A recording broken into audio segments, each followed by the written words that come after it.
I'm going to show you how to open up your shoulders for poses like Pincha, forearm stand, dolphin pose, headstand, and even handstand in record time. One of the things that most of our inversions have in common is that our shoulders are in flexion. Our arms are above our heads. Now, depending on the pose that you're doing, your arms can be in this position, they can be bent, the elbows can be a little forward or a little further back, but the vast majority of our inversions have our arms above our head. And a few things that are important to note about having your arms above your head is that there are a lot of muscles involved in that.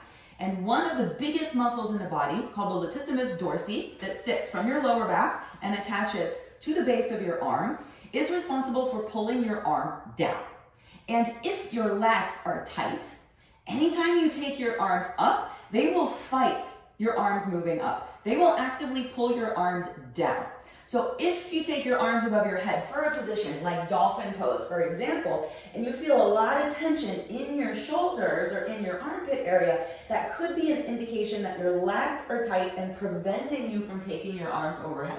In addition to the lats, the muscles of the rotator cuff can also get really tense and prevent you from taking your shoulder through its full range of motion. In our inversions, we need shoulder flexion, and we also need external rotation. We need to be able to turn the eyes of the elbows forward and then take the arms up from this position. And if you have a restriction in the rotation of your shoulders, that is also going to play a role in how challenging you find it to go upside down and to hold these shapes upside down. Yoga spends a heck of a lot of time stretching, but the truth is that stretching will only take you so far. Imagine you have a rubber band and you have knots in the rubber band. What happens if you keep pulling on that rubber band? You're probably going to make the knots tighter. And this is how our muscles and our fascia work inside our body. If you have tight, bound up fascia and you just pull on it, you're just going to make it worse. So how do we unravel tight, bound up fascia? With pressure. So for this little mini class right now, you're going to need three things: a massage ball or a tennis ball, any kind of ball. You're going to need a yoga block, and you're also going to need a sock. The sock is optional. It just makes things a lot easier, but I'll show you how to do it without the sock as well. We're going to look at two of the most powerful myofascial releases to open your shoulders for your inversions. So the first muscle we talked about is the latissimus dorsi, the lats.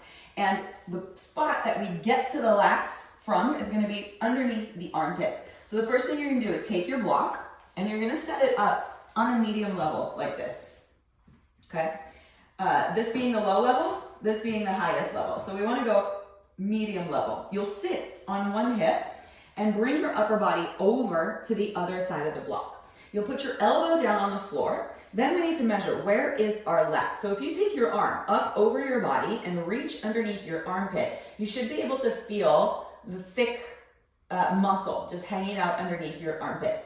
If you're unable to feel it, you can also think about cupping your breasticle, and where your nipple would land inside your palm measures the spot. Where your fingertips land on the outside of your rib cage is where you're placing the block. Now, when we place the block right there, the block is going to land somewhere on the lats. It's also going to be on top of your serratus anterior muscles. So you might feel a lot of things. Try not to stress about it. Just whatever you feel is great. Then start to apply a little bit of pressure downwards on the block. Allow your body to rest. You can relax your head. You can even bend your elbow and make a little pillow for your head to rest. But the idea here is to look for areas of tension and soreness in your lats. Okay, so right when you arrive, you might be like, okay, yep, I've got some stuff talking to me. Breathe deeply.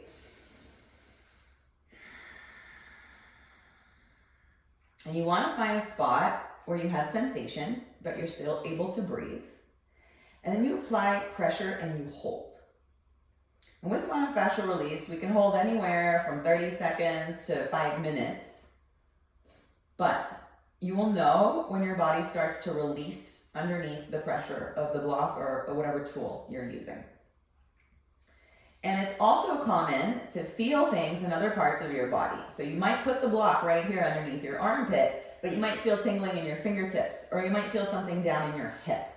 Fascia moves through our entire body. It envelops everything. It's around your bones, around your organs, around your muscles, through your muscles, around your blood vessels, and it's one continuous chain of tissue.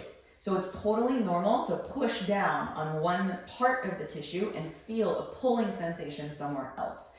That means it's a good thing, and you're releasing what needs to be released. So you'll take a few breaths on this side, and then you'll slowly come off.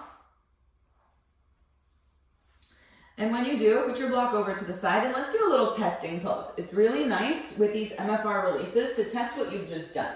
So let's take a dolphin pose, just so you can notice the difference between the right side and the left side. Walk your feet in, press your chest back towards your thighs, and just bring your attention and your awareness to the space underneath your armpits. And notice if there's any difference from one side to the other. Hopefully, you feel that the side that you worked on is a little bit more open. Now, this has an immediate impact, right? If you do this and then practice your dolphin pose or practice your Pincha kick-ups, you can make a difference very quickly, and it is cumulative over time. The more you do it, the more open your shoulders will become over time. The next muscle I want to talk about is called infraspinatus. So our shoulder blades live right on our back body. They're two triangular bones that sit right there. And you can see my shoulder blades spread apart when I push my arms forward. You can see them squeeze together when I pull my arms back.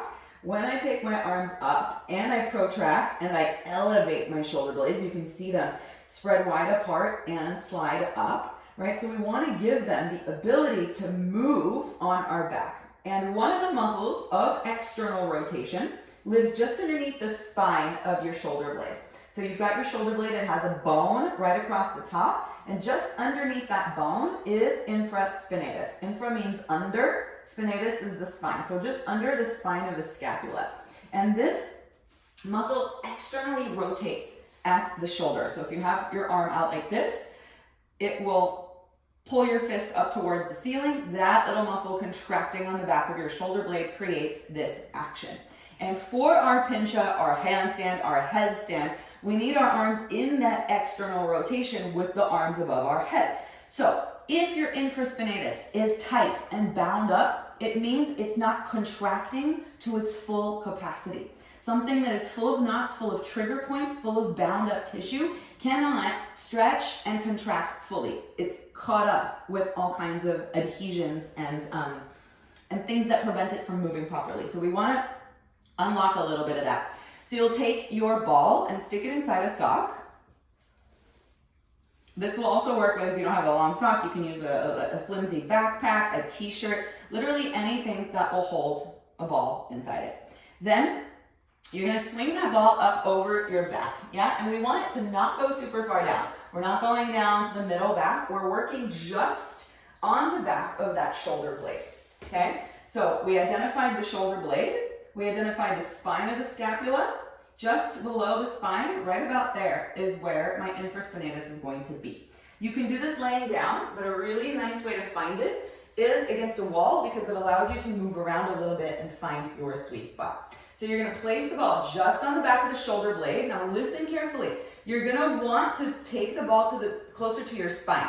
That's like the feel-good massage location. Don't go closer to your spine. Stay on the bone, closer to the outside of your body. Now from here, you can sort of roll up and down a little bit. Find a spot that makes you go, ah. And when you find it, ah, you found your spot. So pause and breathe into it for a little bit. And if you found a sore spot that's not directly on the back of the shoulder blade, that's fine. Your body marks the spot, your body will guide you. But working the tissues around the joint is a really, really helpful way to open the joint for the things that you're trying to do. A lot of times we're like, my shoulders are too tight to do this pose. Okay, great, but that's not a permanent condition. Stretching will help a little. This will help more. So stay on it for a little bit. Now, another technique that we can do is called shearing. For that, you're gonna go ahead and pin the muscle underneath the ball, and then we're gonna use the muscle in the way that it's intended to be used. Here, my arm is an external rotation.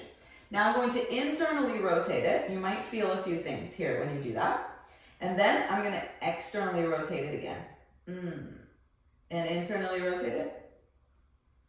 And externally rotate it. And the objective here is to find a spot that has a little bit more sensation, and that could be when you go up, it could be when you go down, your body will tell you. And once you find something, stay with it and take a couple of breaths.